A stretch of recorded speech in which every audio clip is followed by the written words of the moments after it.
اللهم صل على سيدنا محمد وعلى آل محمد كما صليت على إبراهيم وعلى آل إبراهيم إنك حميد مجيد. اللهم بارك على محمد وعلى آل محمد كما باركت على إبراهيم وعلى آل إبراهيم إنك حميد مجيد. خدمت همه صائمین ماه مبارک رمضان، السلام علیکم و رحمت الله تعالی و برکاته.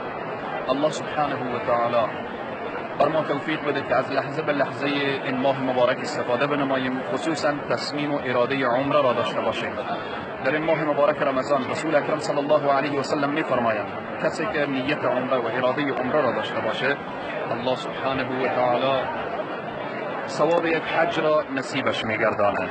و همچنین رسول اکرم صلی الله علیه و سلم می‌فرمایند کسی که در ماه مبارک رمضان عمره را ادا میکنه گویا که با من در حج هست.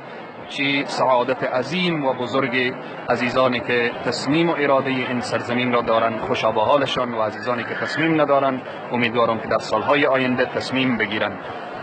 عمره در ماه مبارک رمضان، حج و رسول اکرم صلی الله علیه و سلم پروردگار همه عزیزان خواهر و برادر را به این سرزمین مبارک مشرف بگردان. پروردگارا دعا میکنیم در این جوار کعبه معظم و مشرفه جمیع مریضان را شفای عاجل و کامل عنایت بفرما.